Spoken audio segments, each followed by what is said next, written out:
Bon, nous y voilà. J'ai reçu les quelques condensateurs de rechange. Ils sont un poil plus gros que ceux d'origine. On va essayer de bourrer tout ça pour que ça rentre. Hein. Bon, faut quand même faire attention à essayer de prendre la même taille ou plus petit pour des appareils plus anciens. En général, on trouvera plus petit.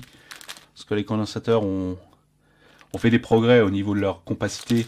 Souvent, quand on veut réparer quelque chose qui a 10 ou 15 ans, on trouve des équivalents qui sont beaucoup plus petits. Alors, la chose qu'il faut vraiment respecter, c'est le pas, évidemment.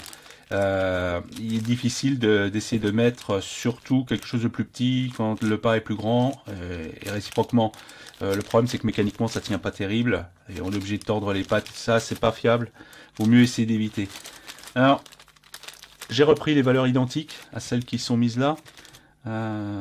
Donc bon, maintenant la mission c'est simplement de dessouder les quelques condensateurs qui traînent ici, les repérer, ce qui est déjà pas évident en soi, donc faut être patient, dessouder chaque truc, remettre l'équivalent à la place. Donc l'opération en elle-même elle est vachement simple.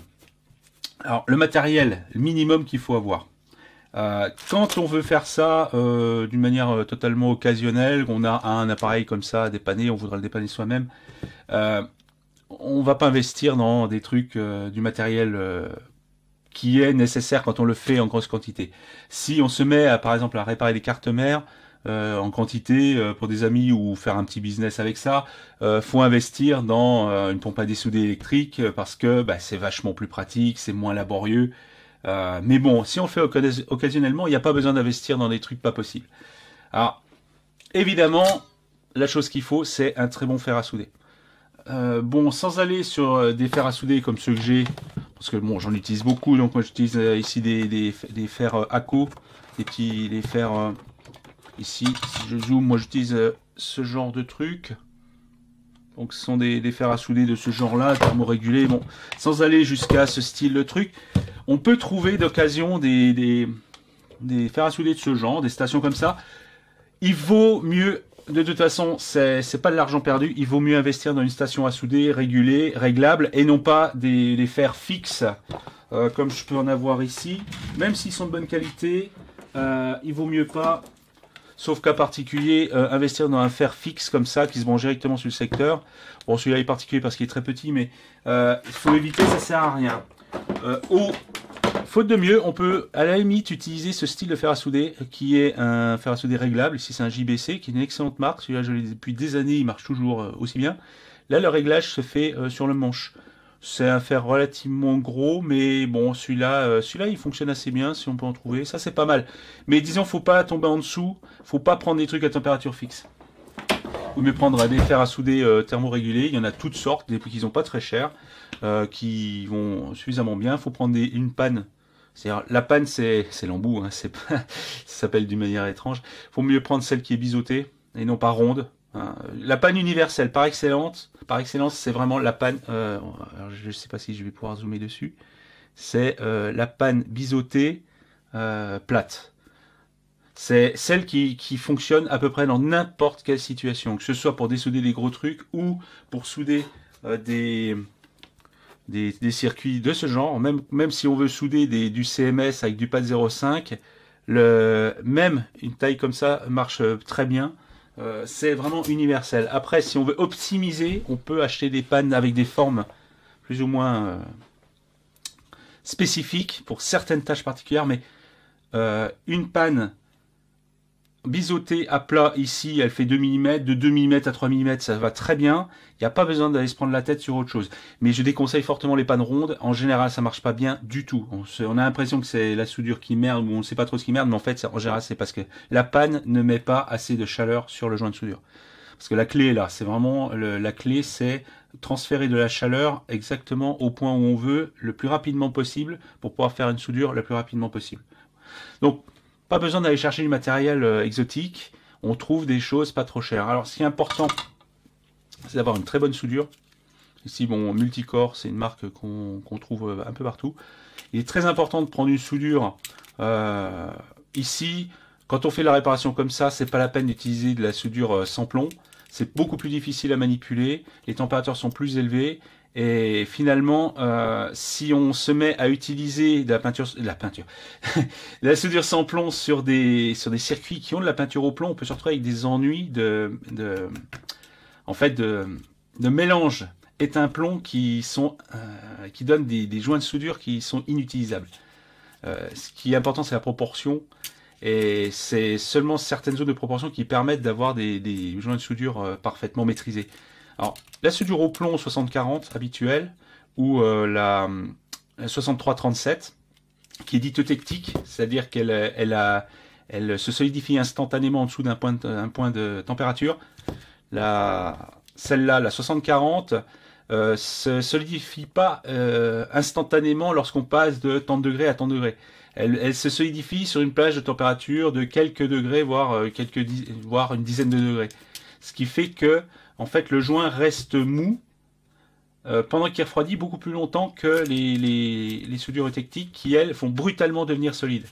Alors, après, c'est une question de manipulation. C'est plus courant de trouver ce style de soudure. C'est important de prendre de la soudure, déjà de bonne qualité, de marque comme ça, surtout avec des canaux de flux intégrés. Alors, la soudure, la clé de la soudure, mais là, la seule clé vraiment ultra importante, c'est le flux. C'est ce qui permet de nettoyer le joint pendant qu'on fait la soudure. Sinon, on a une soudure pourrie, une soudure qui n'est pas brillante, qui est mate, qui ne tient pas, et qui de toute façon sera jamais fiable, qui ne conduira pas bien. Et la clé de ça, c'est le flux de soudure. Alors, il vaut mieux prendre une soudure dans laquelle le flux est intégré. Simplement, dans le fil est creux, et il y a dedans des canaux qui contiennent du flux qui va se déverser automatiquement en même temps qu'on utilise la soudure. Alors ça, c'est très très très important de prendre de la soudure avec du flux. Alors absolument à éviter comme la peste les soudures utilisées pour la plomberie, hein, genre les plombs 80-20 ou des trucs comme ça. De toute façon, dès qu'on va faire l'électronique avec, ça va être tout pourri. Faut prendre un diamètre relativement fin. Alors ça, c'est gros. Hein, c'est gros, c'est même trop gros, mais bon, j'ai ça sous la main. Bon, j'ai utilisé ça, bon, parce que c'est plus facile à trouver. Vaut mieux éviter d'aller à 1 mm et plus. Idéalement 0,7 ou 0,8 mm, c'est à peu près universel. Si on fait du petit, là, il vaut mieux aller dans ce style de soudure. Là, celle-là, c'est du 0,38, donc c'est vraiment très très fin. Parce qu'il est important de ne pas en mettre de trop. Quand on utilise la trop grosse soudure comme ça, le problème c'est que on donne un débit de soudure qui est trop gros et difficilement maîtrisable. Il faudrait prendre très très très peu de temps pour faire la soudure. Sinon on se retrouve avec au lieu d'avoir une soudure en forme de cône avec le fil, on a une boule et il y en a de trop. Bon, ça va encore parce que là je fais du gros. Hein. Ce que j'appelle du gros, c'est du simple face, une lime comme ça. Ce sont des grosses soudures, donc bon, ça va. Pour tout ce qui est plus petit, il vaut mieux trouver de la soudure plus fine. 0,5, 0,7 c'est bien. Voilà. Donc ça. Alors quand on fait ce genre de travail, soit on a les moyens, et on le fait assez souvent, on achète une pompe à dessouder. Donc c'est un pistolet avec une pompe qui aspire la soudure, qui chauffe et qui aspire. Alors quand on fait ça d'une manière plus occasionnelle, comme ici, quand on veut réparer un truc, on peut utiliser cet accessoire. Alors je ne l'ai pas trop montré la dernière fois sur l'autre épisode. Alors cet accessoire, c'est une pompe à dessouder manuelle. En fait, on appuie sur un piston ici. Il y a un ressort intégré et un cliquet qui fait que ça tient. Et dès que on veut aspirer la soudure en mettant le truc dessus, on appuie dessus, le piston remonte et aspire la soudure. Donc ça ne chauffe pas, c'est juste une seringue avec un ressort qui, dès qu'on appuie sur le bouton, remonte et aspire. Alors de l'autre côté, bien sûr, on a l'embout qui est creux, évidemment. Donc l'embout va se mettre sur la soudure et au moment où on appuie dessus, il va aspirer. Alors bien sûr, le piège, de toute façon ça arrive même quand on l'a fait des milliards de fois, c'est de débouler avec ça et avoir oublié d'appuyer là-dessus. Alors ça c'est super chiant et surtout c'est pas conseillé parce qu'on a chauffé le joint de soudure et on est obligé de recommencer parce qu'on a oublié d'appuyer là-dessus. C'est un grand classique pour débutants et en fait c'est un grand classique même pour les non-débutants. Hein. Ça c'est. Alors ce truc-là, on l'utilise. Et une fois qu'on l'a utilisé, on l'utilise une paire de fois pour ressortir la soudure qu'on vient d'aspirer. Parce que sinon, ça va tendre à s'accumuler et à bloquer le système. Alors ça se trouve partout, ça coûte rien, ça coûte quelques euros. Ici, c'est un corps en aluminium. Ce qui est important, c'est prendre un embout en téflon, parce que dans ce cas, ça dure plutôt longtemps. Hein. Faut prendre un truc un peu démontable. Ici, on peut le démonter. C'est pas difficile, il suffit de l'ouvrir et puis une fois, alors attention il ressort, hein, et puis le vider de temps en temps pour le nettoyer, puis voilà, puis se remettre. Donc ça, alors là c'est vraiment un truc, ça se trouve partout, mais de toute façon c'est, on pourrait enlever les composants sans ça. Bah, il suffit de chauffer la soudure et tirer en dessous, hein. On peut le faire, mais franchement c'est beaucoup plus confortable de virer le surplus de soudure et après éventuellement chauffer, tirer, mais on peut pas toujours le faire. Chauffer, tirer, on peut pas toujours le faire quand les pattes sont très éloignées. On va chauffer d'un côté, tirer, chauffer de l'autre, déformer, c'est pas conseillé. L'idéal, c'est d'aspirer le tout, et une fois qu'on a aspiré la soudure du joint de soudure, en fait, le composant tombe tout seul. Quand on a de la chance. Quand on a moins de chance et qu'on travaille sur des cartes mères multicouches, c'est rare que ça tombe tout seul. Mais là, bon, c'est plus difficile. Mais quand on répare ce style de truc, qui sont des alimentations à découpage qu'on trouve partout, téléviseur, moniteur, ici un petit ordinateur, alimentation de PC évidemment, tout ça. Ce sont, dans la grande majeure partie des cas, des alimentations avec un circuit simple face. Parce que ça coûte pas cher. Et en plus, c'est beaucoup plus facile de faire quelque chose de sécurisé quand on est en simple face, parce que tout est vraiment côté opposé à tout ce qui est composant. Tout ce qui est composant ici est complètement isolé, il n'y a pas de partie métallique au niveau du support. Donc, en général, on met du simple face, quitte à mettre des straps de l'autre côté. Donc, c'est du simple face, c'est pas très dense, c'est pas très serré, et ça, c'est un cas simple. C'est facile, faut pas chauffer trop, parce que de toute façon, il y a juste du cuivre que d'un côté, et il n'y a pas une trop grosse inertie thermique, on est dans un cas plutôt idéal, dans ce style de montage. Quand on veut faire ça sur des cartes mères, on est dans quelque chose de beaucoup plus difficile et beaucoup plus laborieux. On regardera sur un exemple d'une carte à 4 couches, mais là on est dans le cas idéal. Et c'est souvent le cas qui nous intéresse, ce sont ces pannes d'alimentation qui sont sur ce style de truc. Souvent le plus chiant c'est de la démonter, c'est pas trop de réparer. Alors, ici, la difficulté de ça c'est que c'est vachement serré, c'est complètement... il y en a partout, c'est vachement difficile à repérer. C'est difficile de repérer le trou et le composant, où est-ce que ça se passe. Bon, après, avec un peu de patience, on peut y arriver. Alors, ici, moi j'ai changé tous les condensateurs qui ont les mêmes valeurs, là. C'est des 1000 micro 10 volts. Donc, il faut les repérer. Et on va commencer par un des plus simples. Alors, moi, le premier que je vois, c'est, par exemple, il y a celui-ci. Celui-ci. Là, le noir ici, bon là il est très facile parce qu'il est au bord. Donc on va faire un exemple avec celui-là. Je vais montrer pour celui-là, bon tous les autres ça va être pareil. Comment on peut le faire avec la technique de base. Vraiment la technique de base avec le minimum. Alors, je conseille évidemment la pompe comme ça. Hein, parce que c'est vachement plus pratique. Mais quand on n'en a pas, il y a quand même des solutions. Alors, bien sûr... La solution idéale, c'est d'utiliser, enfin idéale quand on n'a pas ça, c'est d'utiliser de la tresse à dessouder. Alors la tresse à dessouder, c'est un simple truc de cuivre, c'est un cuivre tressé qui forme un conducteur plat qui a vraiment tendance à absorber la soudure par capillarité lorsqu'on la chauffe. Donc c'est vraiment une sorte de buvard, c'est un buvard à soudure. Hein. Mais c'est ce qu'on appelle en anglais, on le trouve souvent, c'est le desoldering wick. C'est comme ça que ça s'appelait, le wick. Et ça, c'est universellement utilisé. Celle-là fait 2 mm et demi de large. Il y en a des plus grosses, des plus petites. Celle-là est en cuivre nu. Il y en a qui sont pré-étamées, comme celui-là. Ça, c'est une grosse bobine pré-étamée. Mais franchement, ça va pas terrible. C'est pas terrible. Ça marche pas très bien. Ça marche bien. Alors, faut se méfier parce qu'il existe de la tresse comme ça qui sert à simplement faire du câblage. Et non pas de la tresse à dessouder. La tresse à dessouder, réelle, elle a du flux incorporé. Ce qui aide à déjà absorber de la soudure tout en la nettoyant. Ce qui fait qu'on a une soudure qui ne colle pas et qui fait pas de grumeaux, on va dire, et qui rentre très bien dans les fibres. Donc les vraies tresses à dessouder contiennent du flux dans le tressage du fil. Alors, utiliser de la tresse à dessouder, c'est extrêmement simple. Déjà, la première chose, évidemment, c'est de couper tout ce qui contient un peu de soudure déjà. Hein, parce que ici, bon, j'ai déjà un peu utilisé, donc au bout, il y a de la soudure. Donc, c'est sûr, il faut enlever ça parce que ça ne sert à rien. Alors, je vais faire ici un exemple avec la tresse à dessouder. Donc, il faut repérer le composant. Alors, je vais zoomer un peu.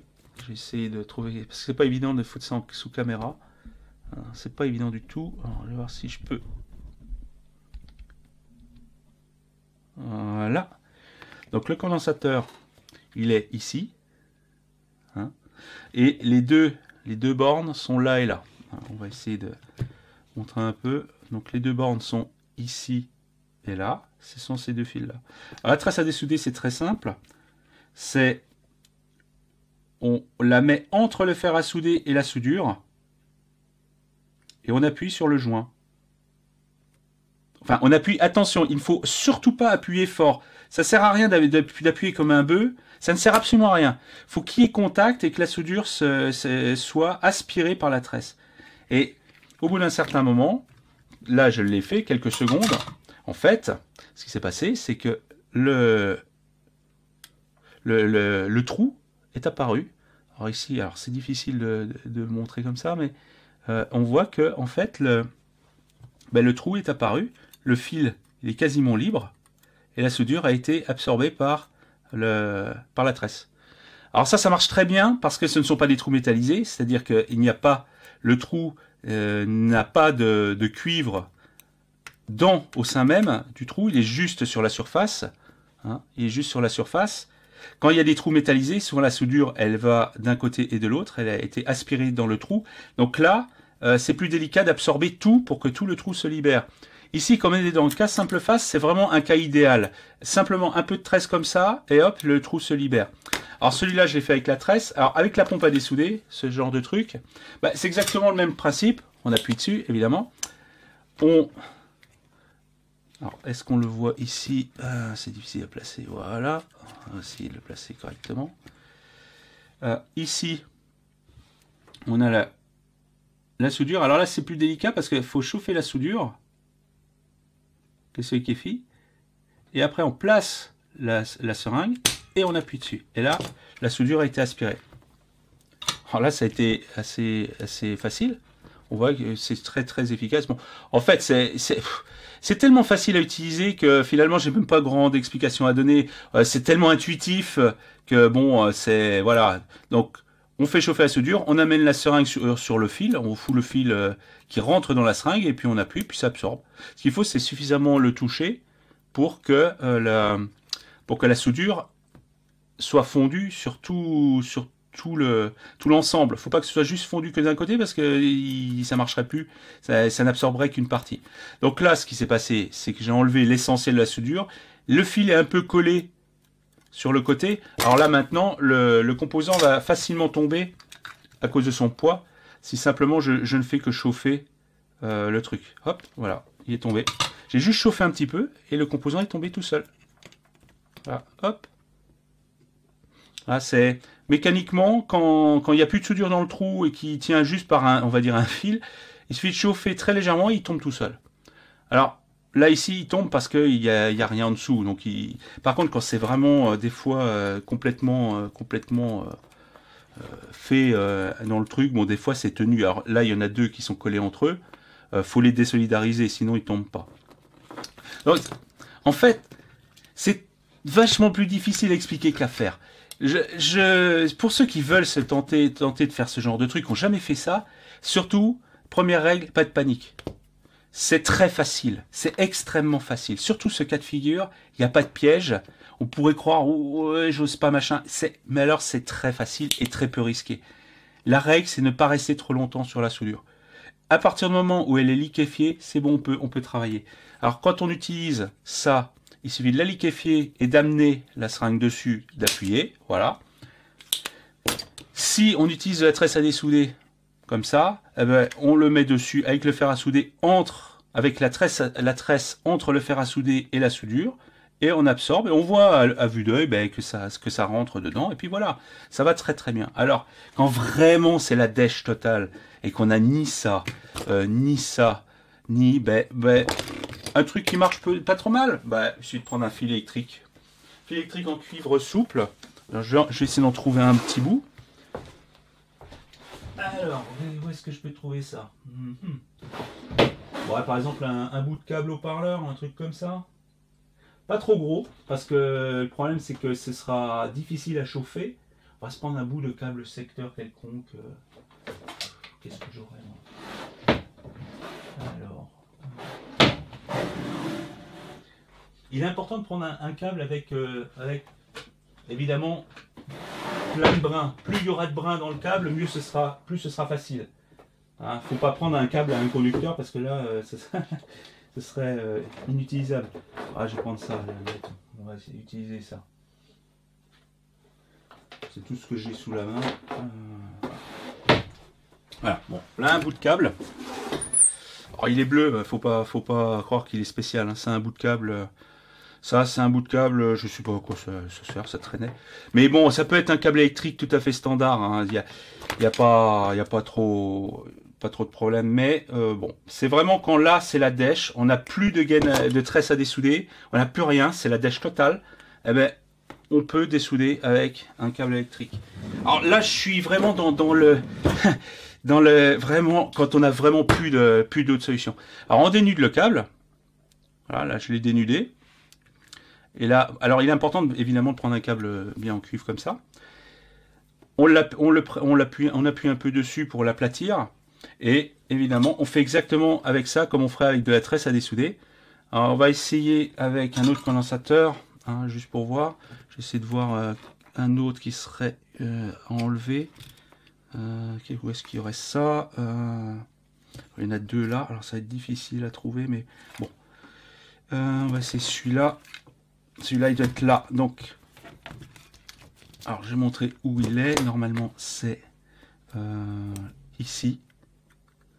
Les deux. Alors, où est-ce que la caméra elle est là? Parce que moi, je suis obligé de me tordre le cou pour voir le petit moniteur sur la caméra parce que. Alors, il est là. C'est ici. Où est-ce qu'il est? Voilà. Oh là là. C'est difficile de se placer dans la caméra ici. Donc le condensateur est là. D'après mes souvenirs, il doit être là. Sur ces deux broches ici. Il y en a un. Alors, je prends le fer à souder. Et je mets. Alors, faut que je place la caméra pour que ça se voit bien parce que c'est pas évident. Je vais descendre ça. Voilà, ça devrait aller mieux là. Le problème, c'est que je ne peux pas zoomer très loin finalement. C'est difficile de faire des macros avec ce truc. Voilà. Normalement, ça devrait aller. Donc, on va simplement... Alors, c'est plus difficile de faire ça avec un fil qu'avec une tresse à dessouder parce que, justement, c'est pas tressé. Ça a tendance à s'écarter dans tous les sens. Mais bon, on va essayer. Là, on peut le faire parce que vraiment, on est dans du simple face de grande taille. Donc, ce qu'il faut, c'est... faire la soudure et essayer de mettre la soudure sur le fil. Ce n'est pas facile, hein. C'est beaucoup plus difficile qu'avec une tresse à dessouder, c'est plus aléatoire, mais ça marche, hein. Ça absorbe bien la soudure, mais on n'a pas l'efficacité de la tresse, ni le fait que la tresse contienne du flux. Alors franchement, je déconseille quand même ce style de système parce que c'est vraiment pas terrible. Bon, ça a fonctionné, hein, ça a absorbé la soudure, ça a absorbé de la soudure, ça a libéré relativement le truc ici, mais franchement, là j'ai pris un câble un peu trop gros, hein, j'ai pris l'extrême parce que vraiment c'est... Mais franchement, bon, on peut se débrouiller comme ça, mais je le déconseille quand même. Le mieux c'est vraiment de prendre une tresse à dessouder, ça va quand même beaucoup mieux. Donc ça, je le mets dessus, ça absorbe. Et là, hop, c'est libéré. C'est vraiment très facile. Voilà. Après, je peux le faire celui, je vais faire celui d'à côté avec la pompe. Donc, la pompe, c'est je chauffe d'un côté.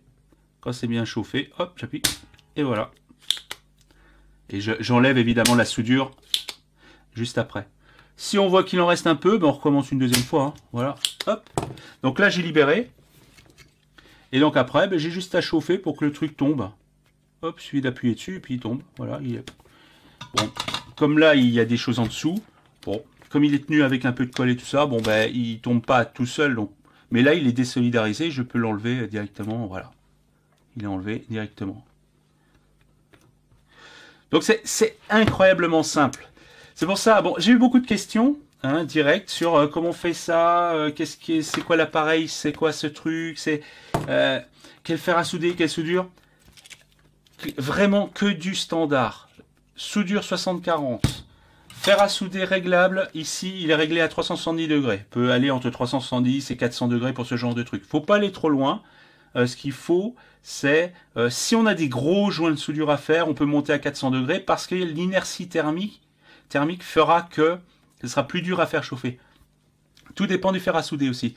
Ce fer à souder là, il a une panne qui ici est extrêmement bien servie et en fait il est beaucoup plus puissant qu'on pourrait le penser. Et donc la panne, elle réagit très vite à la baisse de température due au contact. Donc lui, il contient, il arrive quand même à tenir encore la température, même sur des grosses soudures. Sur des fers à souder plus standards, la température tombe, donc il faut compenser en mettant une température plus élevée. Mais c'est toujours pareil. Il n'y a pas de règle absolument fixe. Vous mettez à 363 degrés et puis c'est tout. C'est simplement, il suffit de toucher le point de soudure et s'il a du mal à fondre, c'est que c'est pas assez chaud. Voilà. Par contre, si on le touche et pouf, ça fond bien comme ça, c'est bon. On le sent bien ce qui se passe. On voit bien que ça va assez bien, c'est facile et il n'y a pas de piège. Il n'y a vraiment pas de piège. Il est important d'utiliser une panne plate comme ça, ce qu'ils appellent le chisel. En anglais, c'est les chisel tip. C'est universel. Celle-là fait 2 mm. J'en ai d'autres qui sont un peu plus larges. C'est la forme universelle et il ne faut pas prendre autre chose quand on n'a qu'un seul embout disponible. Voilà. Donc vraiment, c'est très simple à faire. C'est très très simple. La qualité de la soudure est importante. La tresse à dessouder, c'est indispensable. Hein. Donc si on veut investir, un fer à souder thermorégulé, standard, de la tresse à dessouder, de la bonne soudure, hein, au plomb pour des réparations comme ça, au moins Après, quand on veut faire des trucs plus avancés, on peut avoir les différentes soudures, mais déjà, on est obligé d'avoir un fer à souder par type de soudure pour éviter les mélanges. À partir du moment où on a un fer à souder qui est dédié à la soudure sans plomb, on ne peut pas utiliser de soudure avec plomb parce qu'on va polluer la panne et on va se retrouver dans la merde plus tard quand on va travailler sur des objets avec de la soudure sans plomb. Donc, soudure avec plomb, c'est beaucoup plus facile à manipuler. La soudure sans plomb est plus difficile à utiliser. Je le déconseille. Surtout pour des trucs occasionnels comme ça. Donc maintenant, ce que je vais faire, je vais enlever tous les autres. Hein. Je vais exactement faire pareil. Hein. Je vais prendre ça. Hein. Bon. Une fois la soudure enlevée, j'appuie un peu avec le fer à souder dessus. Ça tombe tout seul. Pourquoi ça? Je peux le faire parce que ici, sur les condensateurs, l'écartement des pattes, et je peux appuyer sur les deux pattes en même temps avec le fer à souder. Quand les pattes sont plus éloignées, normalement le condensateur est plus gros et il doit tomber tout seul. Bon, après on peut se débrouiller en tirant légèrement de l'autre côté pour désolidariser d'un côté et de l'autre. Mais il ne faut jamais forcer. On ne doit pas forcer, ça doit tomber tout seul. Et c'est là qu'est le piège lorsqu'on répare des cartes mères. Les cartes mères, c'est beaucoup plus pénible que ça. L'avantage ici, c'est que c'est du simple face. Donc, toute la température doit aller sur la zone de ce côté. Alors, avec, par exemple, ici, voici une carte. Alors ça, c'est une carte, c'est pas une carte mère, mais disons le problème est à peu près le même dans ce cas-là. Ça, c'est une carte 4 couches. Je vais reculer légèrement, voilà. C'est une carte 4 couches. Alors, on pourrait se dire, ouais, par exemple, ici, j'ai deux condensateurs qui sont là. Alors, ils sont là, voilà. J'ai deux condensateurs ici. Et je voudrais les enlever. Le problème, c'est que là, c'est plus difficile à chauffer. Alors, pourquoi? C'est parce que, ici, le condensateur... Si on regarde de l'autre côté, d'une manière étonnante, en fait, les condensateurs, ils sont, je crois, là et là. Ce sont les deux ici. Est-ce qu'on le voit? Est-ce que je suis bien placé? Voilà. Ce sont les deux là et là, et là et là. Voilà. Et là, si on le voit, les deux trucs, il n'y a pas de piste qui en partent, étonnamment. Il n'y a rien qui va par là. C'est juste deux pattes comme ça. Ben, en fait, ce qu'il y a, c'est que ça, c'est un circuit 4 couches. Et en fait, c'est un trou métallisé. La soudure, elle va de ce côté jusque l'autre côté et va évidemment faire un contact entre les couches internes. C'est un circuit typique 4 couches avec une couche signal, une autre couche signal, éventuellement, et les couches intérieures, ce sont les couches de puissance, masse et alimentation. Et les condensateurs, eux, travaillent sur ces couches-là. Donc, ils sont forcément connectés d'une manière ou d'une autre aux couches intérieures. Et les couches intérieures, ce sont des grands plans en cuivre intérieur. Donc, le problème, c'est que la soudure, elle va d'un côté jusque l'autre en touchant des couches internes qui sont des grands pans métalliques. Et donc, il y a une énorme inertie thermique et c'est beaucoup plus difficile à dessouder. Alors, je vais pas insister sur ces circuits multicouches parce que ils sont pas vraiment faits pour être dessoudés de ces manières avec un appareillage simple comme la pompe à dessouder manuelle ou la tresse à dessouder. C'est pas du tout quelque chose qui est adapté. Et si on a vraiment à le faire, ça devient très très vite laborieux, voire impossible. Utiliser le fer à souder comme ça avec la tresse, en fait, en général, ce qui se passe, c'est qu'on endommage le vernis qui est autour du pad, on raye et on fait quelque chose qui n'est pas très propre. Alors, dans ce cas de figure, quand on en a une utilisation occasionnelle et qu'on n'a pas de pistolet réel à dessouder, pistolet donc avec une pompe incorporée qui aspire en permanence, selon la taille du composant, j'utilise deux méthodes. Pour les composants petits, genre les condensateurs où vraiment les pattes sont à 5 mm ou moins, en fait, j'utilise le fer à souder à cheval sur les deux soudures en même temps, histoire de les faire fondre en même temps et tirer sur le composant de l'autre côté. Il faut du temps avant que ça fonde le long du trou métallisé, mais c'est le plus simple. Ça permet de faire d'une main et tirer de l'autre. Il n'y a pas vraiment de méthode plus facile que celle-là quand le composant est petit. Quand il est gros, c'est plus difficile. Alors dans ce cas, ce que j'utilise, c'est simplement deux fers à souder. En fait, deux fers à souder, un par pad, et on appuie. Et on espère un peu que le poids du composant va faire qu'il va tomber. En général, les trous sont suffisamment larges, mais quelquefois c'est très très juste et il y a du frottement et c'est difficile. Donc là, c'est plus délicat parce que on n'a que deux mains. Alors dans ces cas, ben, il faut chercher un peu, il faut tenir comme des baguettes. Comme des baguettes chinoises pour manger, réussir à prendre les deux fers en même temps, d'une main, appuyer sur les pads et tirer de l'autre. C'est le cas le plus chiant. Mais c'est pas vraiment une méthode adaptée pour le multicouche, parce que non seulement l'inertie thermique empêche de chauffer facilement, mais en plus, comme la soudure est sans plomb, elle a un point de fusion encore plus élevé et on a l'impression qu'elle fond pas. C'est vraiment pas l'aspect pratique et facile de la soudure avec plomb. Donc c'est aussi un piège qui fait que c'est moins confortable. Pour ça, j'insiste pas trop sur les circuits multicouches parce que c'est un matériel qui n'est pas très adapté et c'est très très laborieux, surtout si on veut changer les condensateurs d'une carte mère. On y arrive, hein, je l'ai fait une paire de fois, mais heureusement ce sont des condensateurs de petite taille et on peut le faire d'une main avec un fer à souder sur les deux soudures en même temps en tirant de l'autre côté. C'est le seul moyen pour faire un travail qui soit finalement propre, même si c'est pas fait dans les règles de l'art. Si on veut vraiment faire dans les règles de l'art, vaut mieux investir dans un combiné soudage avec pistolet dessoudé. Même les pistolets air chaud, ça fonctionne pas très bien. Mais on pourrait utiliser les pistolets air chaud dans ce cas-là, mais c'est pas vraiment adapté pour les trous traversants. C'est plus facile de dessouder un chip de 100 pattes avec un fer à dessouder à air chaud, plutôt que d'utiliser un fer à souder conventionnel pour dessouder des trucs à trous traversants sur du multicouche. Contrairement à ce qu'on pourrait croire, c'est pas le nombre de pattes qui fait la difficulté, mais c'est vraiment l'aspect inertie thermique, aspect soudure qui est difficile à dessouder, etc. Donc, le moyen le plus, on va dire, si on a vraiment une carte mère à remplacer ou des choses comme ça, le mieux c'est de prendre une vieille carte et s'entraîner et pour sentir exactement comment ça se passe, comment ça se comporte. C'est difficile à expliquer comme ça. Faut le voir, faut le sentir et voir qu'il faut pas hésiter à chauffer et finalement c'est un peu plus brutal si on veut y arriver avec du matériel conventionnel. Donc après, il faut vraiment en avoir l'utilité. Mais tout ce qui est alimentation, style télé, trucs comme ça, c'est que du simple face, c'est du gâteau. C'est vraiment le cas le plus simple et c'est sans piège, c'est sans risque et c'est vraiment les doigts dans le nez. Il suffit, la première fois qu'on essaye, on est surpris de voir à tel point c'est facile à faire.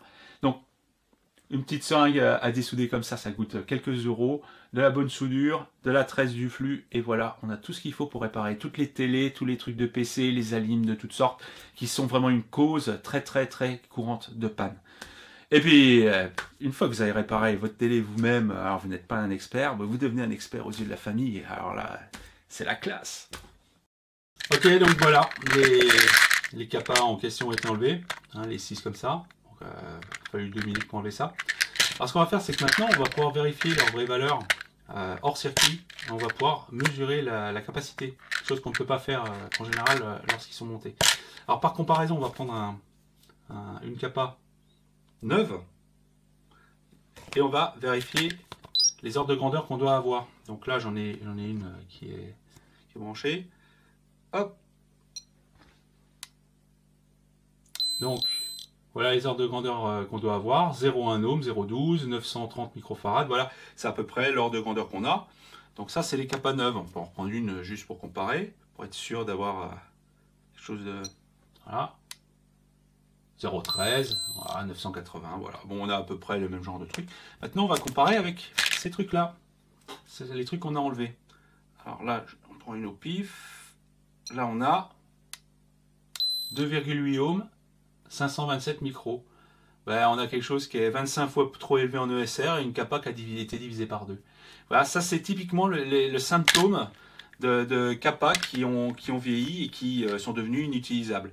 La valeur a chuté considérablement et la résistance série a explosé.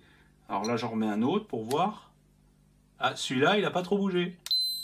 Lui, il est carrément 1500 micros. Il est carrément 50% de plus que la valeur normale. 0,3 ohms, ce qui est un peu pas terrible, mais c'est à peu près correct. Donc voilà, donc celui-là, il n'a pas trop vieilli. Au contraire, il a une valeur même, il est même un peu trop bon. Celui-là, par exemple, un autre.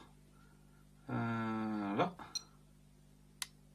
0,72, 900 micros. Alors celui-là, il est déjà 5-6 fois plus de SR qu'un autre. Et il a une capa qui reste dans les ordres de grandeur. Alors, il y en a un qui avait une ESR de l'ordre de 3 ohms, quelque chose comme ça. Ce que j'avais mesuré, on va essayer de la retrouver. 2,7, 500 micros. Alors ça, ben celui-là, pareil, il a capacité divisée par 2. 2,7 ohms, c'est carrément c'est 25 fois la valeur normale, quoi. Voilà, celui-là. 3 ohms 1, et là, carrément, il n'arrive même plus à mesurer la capa. Ça veut dire tout simplement que la capa conduit entre les deux fils.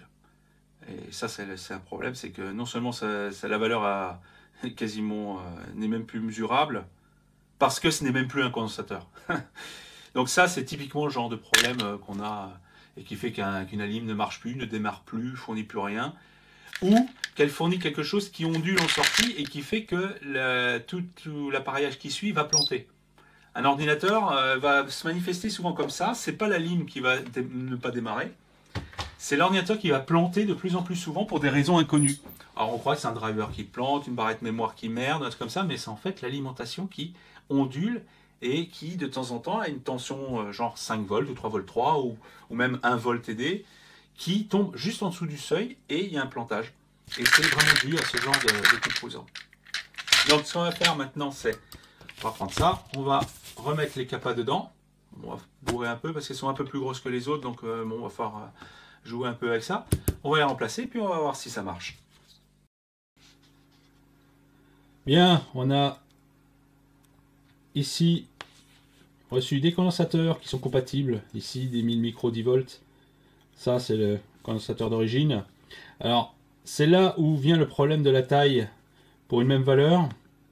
Les tailles qui peuvent être différentes selon les caractéristiques des condensateurs, qui sont plus ou moins robustes, plus ou moins solides, ou selon les constructeurs, plus ou moins bien faits. Une même valeur, même tension, peuvent donner des tailles différentes. Et pour des circuits qui sont extrêmement denses comme ceux-là, hein, où il n'y a vraiment pas beaucoup de place, en fait, on ne peut pas vraiment avoir le choix. On est obligé de reprendre des condensateurs qui sont au plus de la taille qui a été mise à l'origine. Hein. Donc ici, par exemple, ça, ce que j'avais dans un coin, ici, ça fait que 1 mm de plus au niveau du rayon, soit 2 mm au total, et ça rentre pas. Ça rentre pas du tout. Alors non seulement ça rentre pas au niveau du diamètre, mais le pas entre les broches n'est pas le même que le pas d'origine.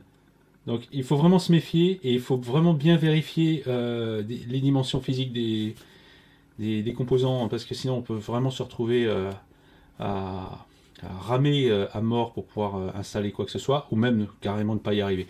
Ici, sur ce circuit-là, il est impossible de mettre ces versions-là, qui risquent d'être de qualité supérieure. Hein, les armatures sembleraient plutôt être plus épaisses, ils pourraient supporter un courant plus élevé, mais on ne peut pas toujours mettre ce qu'on veut. Alors, les grosses alimes de télé plasma ou des choses comme ça ont beaucoup plus de place. En général, dans ces systèmes-là, ce qui compte, c'est surtout l'épaisseur. Donc, c'est surtout la hauteur du condensateur qui va poser un problème. Par contre, le diamètre va être beaucoup moins problématique. Mais ici, comme tout est vraiment mis vraiment à la verticale dans tous les sens, c'est vraiment le diamètre qui compte. Donc, ce que je vais faire, ben, je vais reprendre toutes les vieilles capas que j'ai enlevées et les remplacer par donc celles-ci qui sont exactement des mêmes dimensions, même valeur. Et puis, ben, en pratique, bon, c'est vraiment pas compliqué. Hein. Ici, c'est vraiment pas compliqué. Donc, faut bien remettre la capa. Il faut remettre de la soudure, hein, bien la placer, hein, bien remettre au bon endroit. Alors ici, c'est difficile à montrer à la caméra, mais on voit au fond, par exemple sur cette capa ici, on voit l'anneau noir, enfin, le marqueur noir et la sérigraphie du condensateur et l'indicateur marquant le pôle négatif. Hein. Et ici, pareil, là, on voit le marquage noir qui indique le pôle négatif. Alors c'est plutôt étrange hein, comme convention, parce qu'on pourrait dire que ce serait plutôt le positif qui serait important à la limite, mais en fait c'est simplement parce que, aussi par convention, les condensateurs indiquent le moins avec une bande comme ça. Hein, c'est rarissime qu'un condensateur montre autre chose qu'une bande comme ça, avec le moins qui est indiqué. Donc il faut mettre cette bague, enfin ce trait négatif, là où est le demi-cercle sur le circuit. En général c'est comme ça, mais il faut toujours vérifier quand on démonte l'orientation et voir quelle convention a été utilisée sur le circuit. Donc je vais remplacer tout ça, puis on va brancher pour voir ce qui se passe. Bon, enfin tout est remonté, ça va être le moment de vérité. On va brancher ça, on va voir si ça redémarre maintenant. Alors... Ah, alors, est-ce que tout ça a valu l'effort? Voilà. Voilà. Bon ben ça démarre. Hein, il suffisait de changer les capas. Mais de toute façon, le risque était quasi nul. Hein. Des alimentations qui mettent 2 heures à démarrer ou qui ne démarrent pas du premier coup, c'est à coup sûr des capas qui ne font plus leur office. Voilà, alors ça a dû coûter quelques euros à réparer. C'est chiant parce que c'est des petits boîtiers extrêmement compacts et fournis, donc il y a vraiment des grosses contraintes de taille. Mais sinon, bah, encore un exemple hein, de panne typique. Et ça, à chaque fois qu'on voit quelque chose qui commence à démarrer d'une manière laborieuse ou qui démarre mais qui se met en route, l'image est tassée, puis elle devient normale au bout d'un certain temps, ou des choses comme ça. À tous les coups, c'est ce genre de problème. C'est très très souvent. C'est vraiment le composant le moins fiable du lot. Donc en général, un petit test, on remplace et de toute façon, ça fait pas de mal. Voilà, bon, c'est un épisode un peu plus fourni encore sur les condensateurs qui tombent en panne. Et voilà.